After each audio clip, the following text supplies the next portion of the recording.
Kirk Cousins, he will have a bigger impact off the field for the Atlanta Falcons.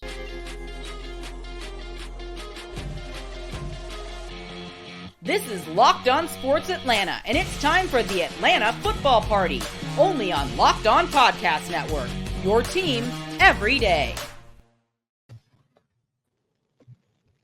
Welcome into the Atlanta Football Party, your home for the best Atlanta Falcons football talk. It's local insight you can't get anywhere but right here at Locked On. I'm your host, Tenitra Batiste. Alongside me are Jarvis Davis and Aaron Freeman and Tori McElhaney. Today's episode is brought to you by FanDuel. Make every moment more. Right now, new customers get $150 in bonus bets with any winning $5 bet. That's $150 with any winning $5 bet. Visit FanDuel.com/locked on to get started. And of course, our Atlanta Football Party is part of the Locked On Podcast Network, your team every day.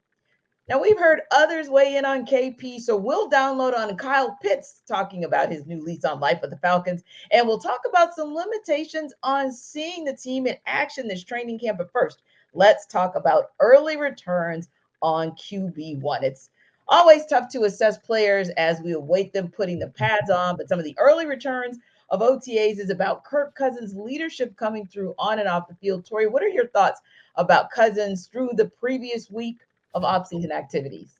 I think he's kind of everything that was advertised. When you kind of think about the whole idea of paying the money that you paid for someone of his veteran status and also just overall experience, I think he came in and immediately took control of the offense and in multiple ways. And I think even though there's no going 100%, heck, there's not even going like 25%, if I'm being honest, you're just kind of running routes against air and you're just basically the bulk of what you're doing is in meeting rooms, not necessarily on the field, but I think that's probably where he's at his best right now.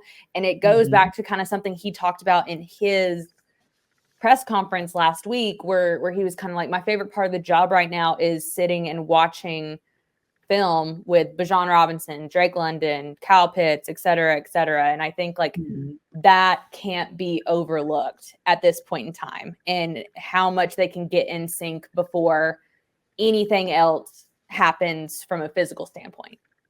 Yeah. What about you, Jarvis? You think about the early returns of what we've been able to see from Kirk Cousins, but also what we've been able to hear from him and hear from others about his impact so far this offseason, these OTAs.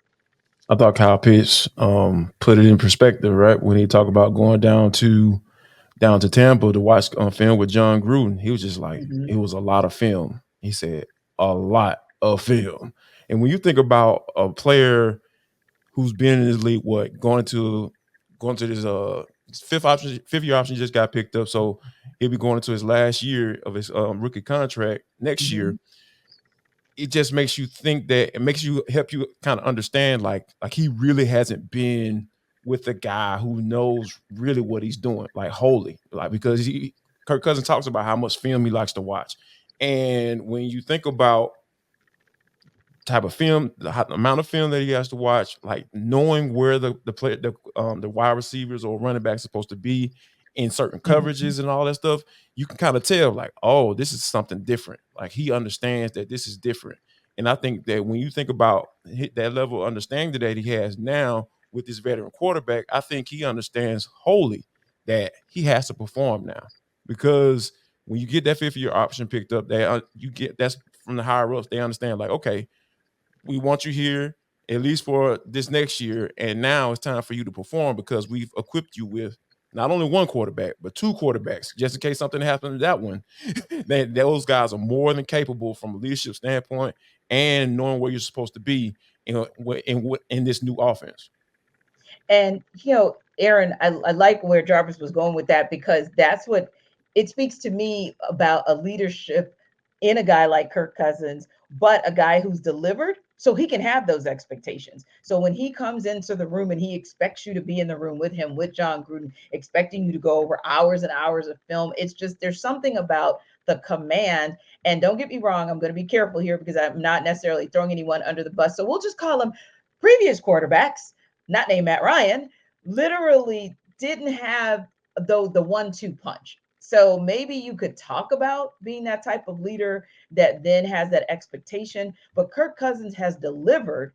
And so I think there also is kind of a standard that he's able to set that maybe others before him couldn't set. And I think that's something also to where Tori said, we're starting to see even early into off-season activities that, hey, I mean, he's the type of guy who, because of the pedigree, can actually command it. And then we're seeing little bits and pieces of it on the field that say, oh, yeah, we know exactly what we're working with here. And there's a reason that this guy can command like he does.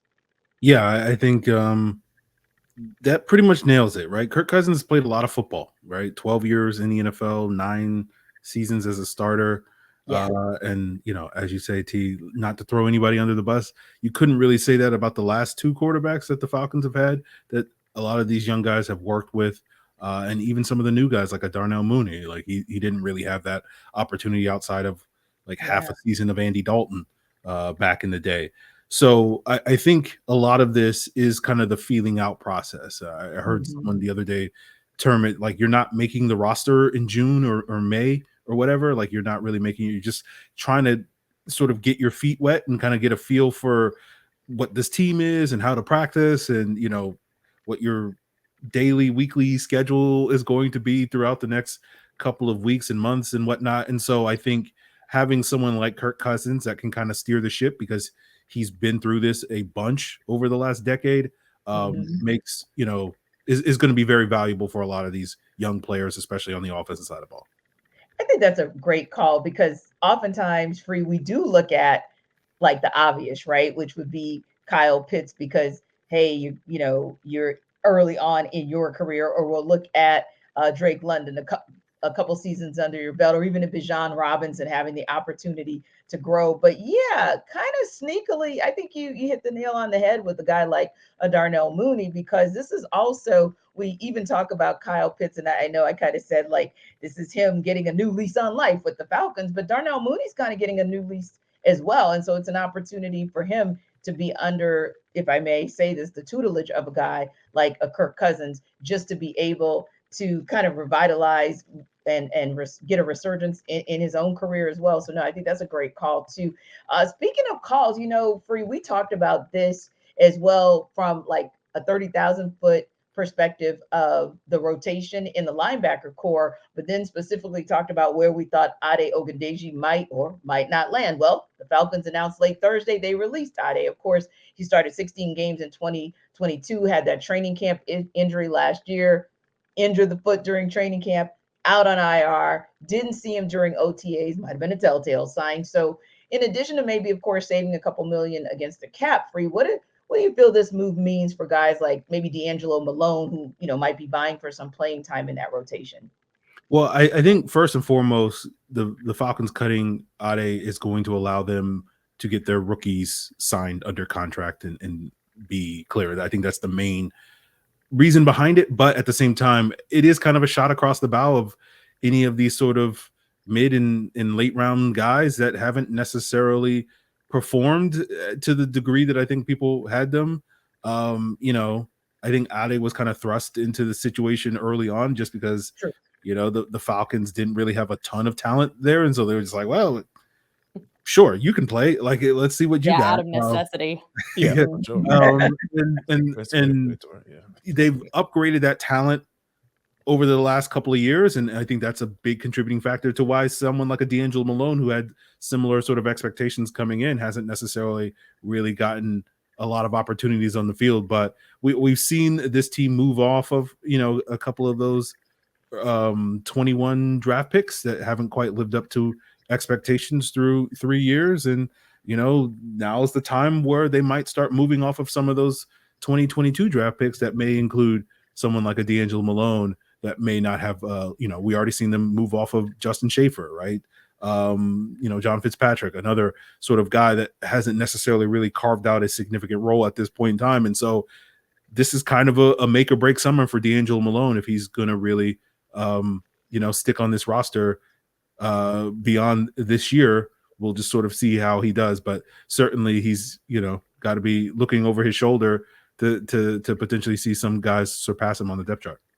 Yeah, I think you're spot on, Aaron. Because here's the thing: when you talk about J.D. Bertrand coming in as another stand-up linebacker, we don't know. We know that he was D'Angelo Malone was brought in to be that outside linebacker edge type guy. So I don't see him necessarily fitting in that role. So if he's going to be an outside linebacker edge type guy, like look at the size and the makeup of the guys that they brought in that are going to be deciphering between, what the outside linebacker / in, like Brandon Doyle kind of comes to mind, right? Because he's like 6'3", he's stout, 250, 260. Kind of he was looking a little chunky out there when I saw him in person. So my whole thing is I'll be interested to see what he comes back, what that body type looks back when he comes back, in the out there at camp, and more specifically during the summertime when they report for training camp, because that'll kind of be a telltale sign. Okay, are you going to be that stand-up linebacker guy, or are you going to be the outside linebacker guy? If he's the stand-up linebacker, it'll be hard for him to make this team, to be honest with you, because you have Troy Anderson coming back as well from injury, and then, but if it's the outside linebacker, he's going to have to put on some weight, because for him to be on the field in that base formation, I know that's not a lot. And also being on the edge when they're in that kind of like that split forward look in passing situations, he's going to have to put on some weight in order to be able to be on that field when it comes time to rush the passer. Jarvis brings up a really good point too about like just body types and scheme fits and that kind of stuff. And I can't help but like think back to when Dean P was here, and it was all about like these hybrid looks. Like it was like, we're going to be multiple, we're going to be hybrid, we're going to be all of these different things, and we're going to have guys who can do a lot of different things. And we talk about like out of necessity, that was almost what you had to have, especially from like a defensive side of things, from a defensive like front seven. It was very kind of up in the air, and you knew that these guys had to come in and play significant roles early on, but then you have the opportunity in the last 2 years to go out and spend more capital, whether it be in the draft or whether it be in free agency, to go out and get some more significant playmakers that honestly probably fit what Ryan Nielsen did from a defensive standpoint, fit what Jimmy Lake wants to do from a defensive standpoint. I mean, offensively, it's kind of a little bit all over the place because you have spent such significant capital in the draft. Like you're talking about top 10 overall picks. Defensively, it's kind of a little bit different outside of your some of your second round picks like AK and Rook. But to me, that's kind of what I can't help but think that a lot of these guys that were 21 draft picks, or even kind of getting into 2022 draft picks, it's like, do they fit the direction, and does the vision for them still work now in 2024 as it did when they first came in 21 and 22? And it's hard for these the defensive guys to kind of say like, yes, the vision does align, simply because there has been 3 different defensive coordinators over the course of the last 3 seasons. And that's just, I mean, it's just the nature of the beast. Yeah. That's a great call too, because it'll be interesting to see, like you said, now that there's been a shift on the sidelines, and now that there's also an upgrade in talent, let's see where some of these guys fall out in a different philosophy. But you also mentioned direction and vision, and whether or not they fall in that direction and vision. Well, it appears Kyle Pitts does indeed fall into the direction and vision of what Zach Robinson and Raheem Morris want to do on this offensive side of the ball in the future. But let's hear from Kyle Pitts. We'll hear from him talking about his new lease on life with the Falcons when we come back in the deep dive.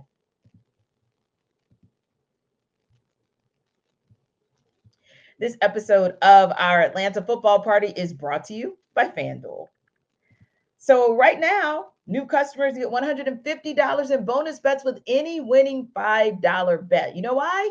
And why this is so important to you? Because it's winner take all time in the NBA and NHL. And who's going to give you a shot to bring home the money? FanDuel. That's how you bring home a big win of your own, whether it's the NBA now going into the conference finals, or the NHL also going into some pivotal conference finals. NBA's, I believe, starting on Tuesday. NHL, a big one starting on Wednesday. This is how you can make some money with bets on spreads, money lines, player props, and more. You might be thinking, is Anthony Edwards going to do it again now that he is taking these Wolves into the Western Conference Finals for the first time in 20 years? Or Connor McDavid, is he going to be able to finally get over the hump?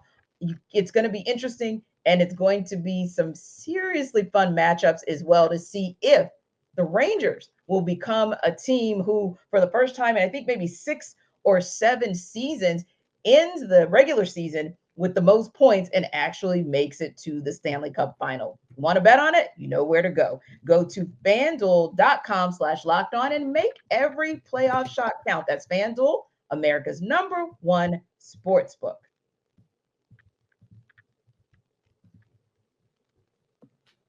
And of course, it's going to be interesting to see if you do go to FanDuel also to look at odds, because man, oh man, if you bet against some of the teams like, I don't know, the world champion Denver Nuggets, it went real sideways for you on Sunday. But if you bet on Kyle Pitts possibly coming back with a 5th-year option, then it's a good look for you, because that's exactly what is going to happen with him, or did happen. So, Jarvis, we started off last week with an opportunity to hear from Raheem Morris talking about Kyle Pitts and the 5th-year option. And that was earlier in the week, right? And then late in the week, we heard Kyle Pitts himself weigh in. I'll give you a quote. And I wanted to just hear from you, from Tori, from Aaron, about what you thought on his mindset. He says, quote, "Definitely, it's a blessing for the upstairs to still have faith in me. I'll try to show them I can do something different this year. I would say I'm a super rookie, not a rookie, but we're all in this new offense, new regime, new schedule. We're all in this fresh." So again, JD, I ask, what do you think of his mindset as he approaches what could be a legit reset for him in his career? This is a money year.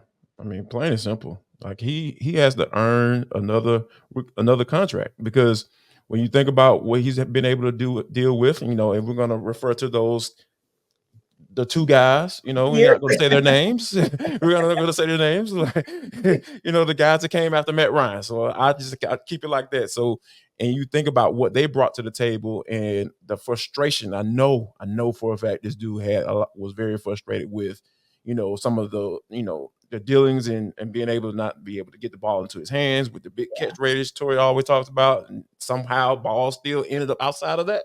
So I think he understands wholly, like, okay, and I feel like he understands that he has a really good chance of putting up some good numbers, specifically in this offense, especially, with him being able to line up on the outside and him being 100% healthy. I think that's the big piece too, because he talked about, leading up to games and how, he had to, from the rehabilitation standpoint and going through, working through the pain during the week to try to get ready on Sunday. That is a very big thing to have to deal with, specifically mentally, because freakish athletes like Kyle, like stuff don't come too hard for them, and it takes that much for you to get into a space where you're ready for just to mentally play and prepare for a game. That can wear on you a little bit. So I think that he fully understands where he is, and hey man, this is my opportunity, and I got my best opportunity, right, to be able to earn another contract, because I'm playing with a more than capable quarterback. Indeed.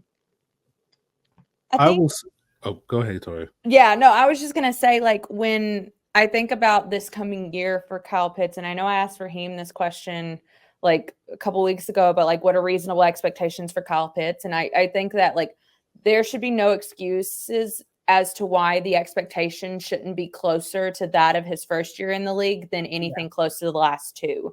And I mean, this guy is 100%. He's like, I'm fully healthy. I will have a full offseason of peak 100% health. You have a quarterback who can get the ball in his hands. You have a scheme that, if we're going off of what the Sean McVay tree is, like, very much values like their different route trees and getting the ball downfield. And so all of those things should lend itself to there being this high expectation on Kyle Pitts, let alone the fact that he's, what Jarvis is saying, let alone the fact that he's playing for his next contract, and to show that, like, hey, I deserve a pretty good chunk of change once this 5th-year option is up. So because of all of that, it's almost like there's no reason why I can't sit here and be like, oh, well, like, I don't expect him to have this many yards or this many catches or hopefully get in the end zone this many times. It's like, all of that to me is fair at this point because of all the reasons that I just listed. Right. And I think, Free, that's why he kind of said, I'm a rookie, but not a rookie. I'm a super rookie because he knows emphasis for us on super as opposed to the rookie, but it's a reset that has a little bit more of a reset of an expectation than a normal reset would, because you're not the normal rookie. I like that super rookie concept. I like his mindset. Yeah, I think Kyle's statements, like, he's always been a professional when it comes to his approach to the game and whatnot. And you saw that pretty early on in his career. And, now I think this year, piggybacking on some of the things Jarvis and Tori talked about already, like this year, like you hope the professionalism is all around him, right? You've had the sort of the injuries, and you had play calling and quarterback play and all these other factors that you can look at and say, okay, for the last 3 years, we haven't consistently got the best version of Kyle Pitts every single week because of all these other outside factors. Yeah. And piggybacking on what Tori was saying, like, now you're at a point where it's like you shouldn't, at least we'll see with the Falcons. Whatever. Yeah, you never know. You never know. Exactly. But, like, at least in theory, on paper, right? You sit there and you go, you're not really worried about the quarterback anymore. You're not worried about the head coach anymore. You're not worried about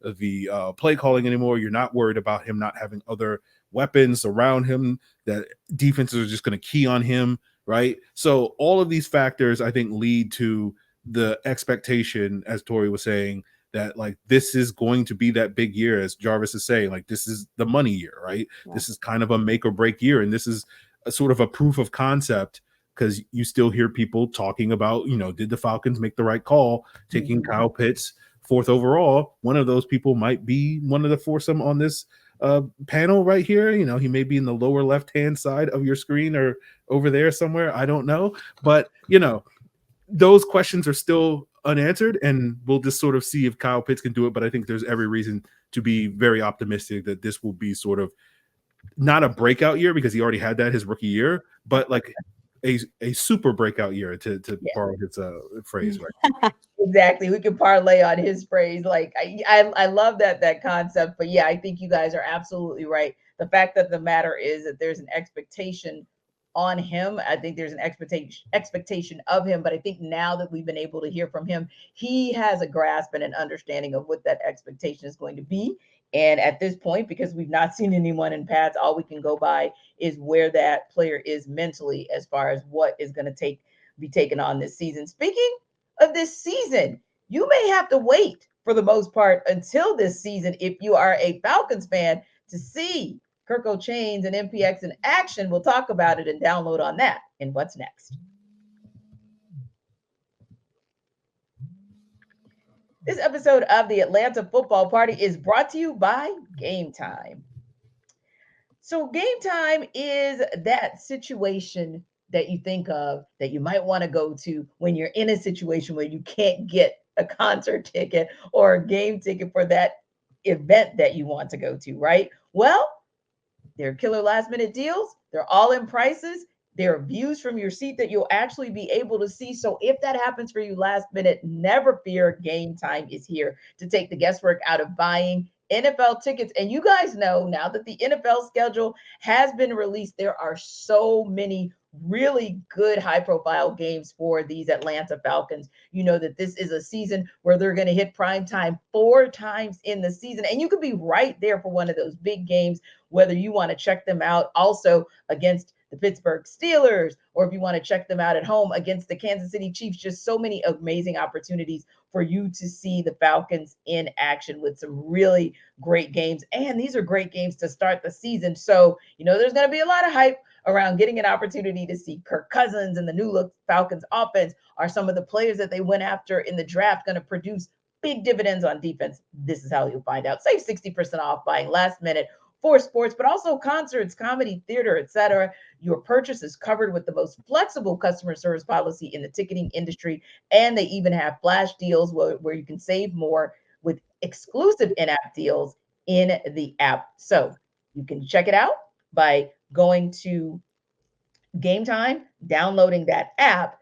You can get that in the App Store or Google Play. You can create an account. You can use the code Locked On, and that'll get you $20 off your first purchase. Again, terms do apply, but create that account, redeem the code LOCKEDON NFL for $20 off. So after you check us out on the Atlanta Football Party, download the Game Time app today for those last-minute tickets with the lowest price that's guaranteed.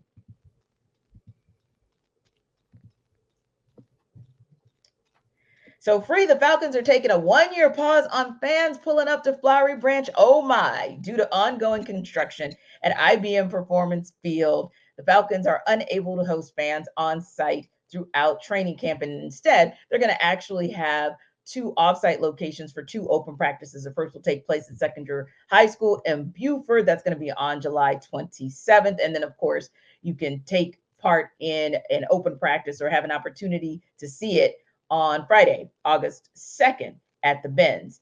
Of course, there's a ticket cost for $5, but that's always for benefit supporting medical programs and treatments, this time for Emory Healthcare. But I know that there were some fans chomping at the bit to see how soon they could pull up to Flowery and see Kirk Cousins in action. This is kind of a disappointment, man.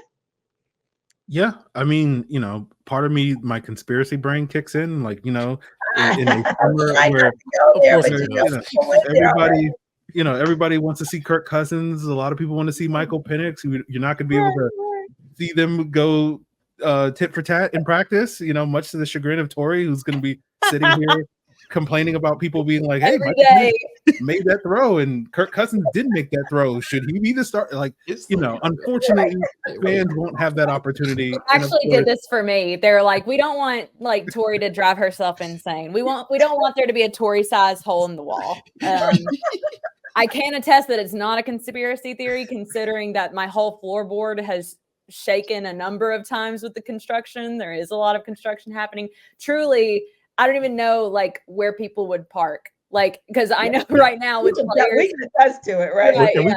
Yeah, like just over across the street, like it would be an absolute madhouse. So it's for the best, but at the bare minimum, like there are going to be 2 opportunities for people to see. And let's be honest too, I don't know how much they would have Kirk Cousins doing anyways. Like I really, considering the nature of his injury, I do not see, if anything, I see them being very, very gentle with him and easing him into things. Because I know like Raheem has made a few comments about like, we don't want anyone like falling around his feet, like until we kind of get to a point of being closer to the season. So I don't even know if we'll see him in the preseason at all. Y'all know my stance on the preseason, not a fan.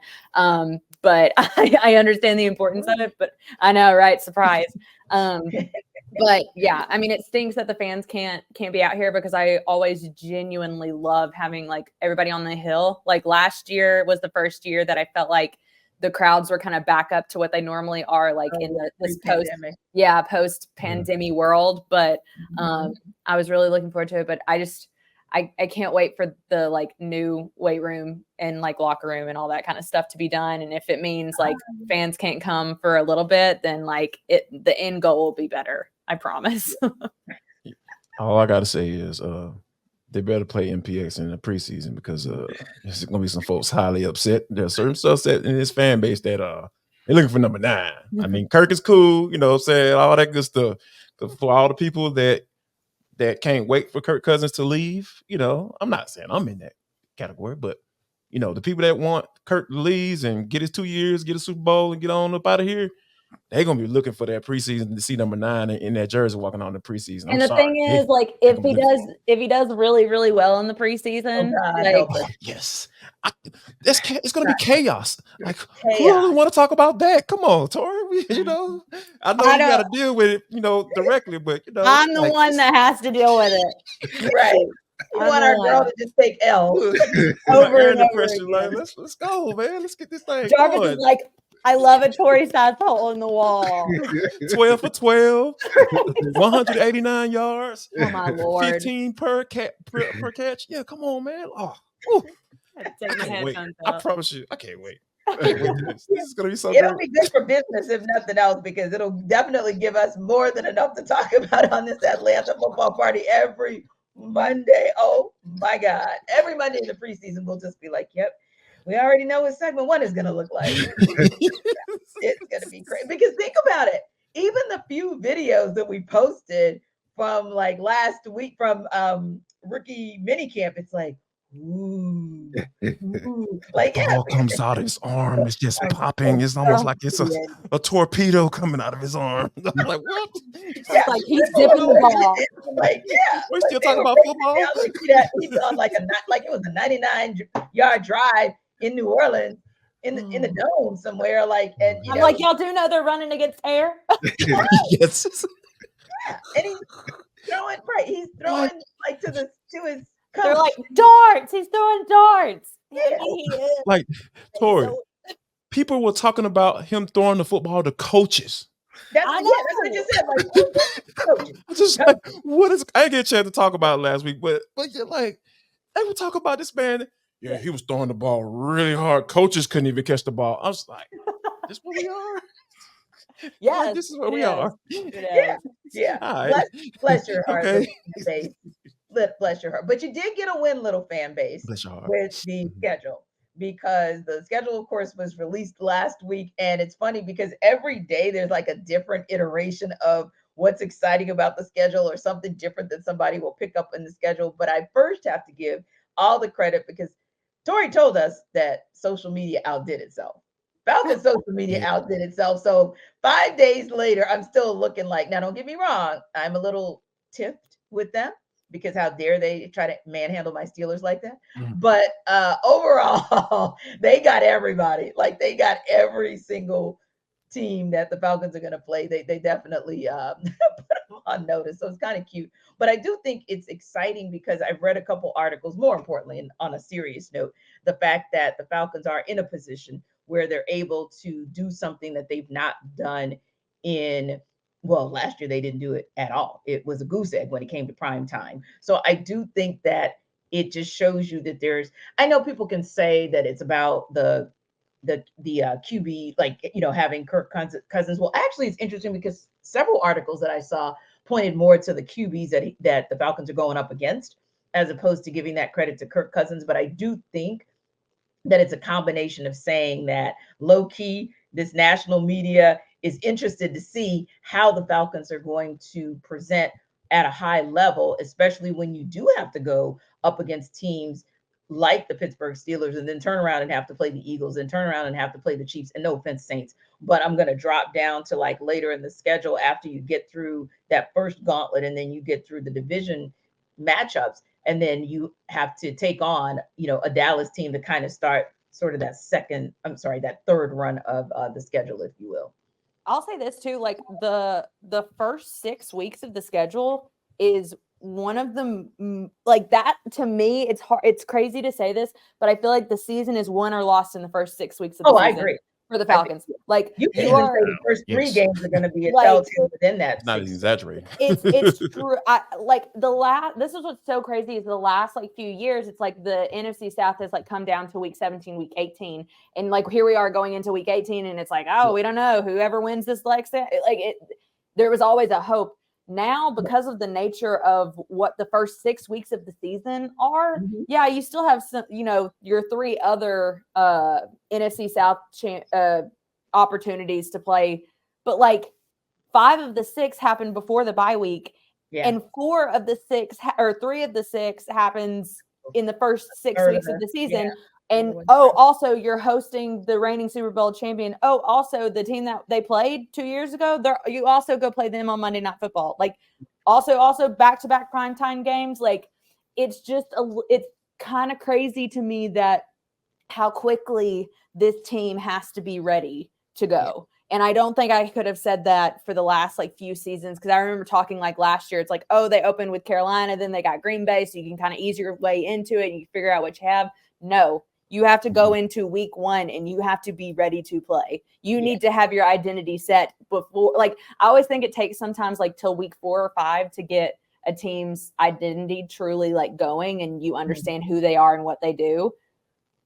You have that luxury if you're the Falcons. You have to know who you are week 1.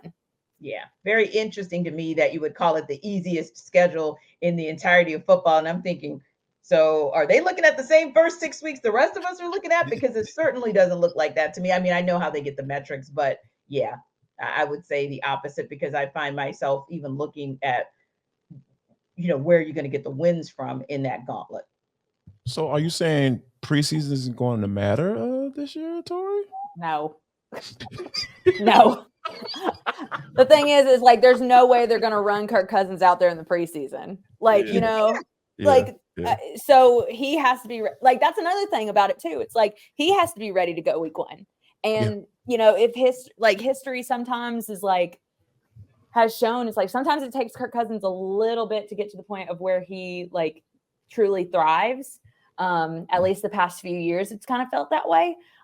So you need everybody, and this isn't just a Kirk Cousins conversation. This is this offense. This is the defense. Like there's a lot of new, this whole entire coaching staff. Like there are so many things that need to go right early for this team to be where it wants to be in week 18.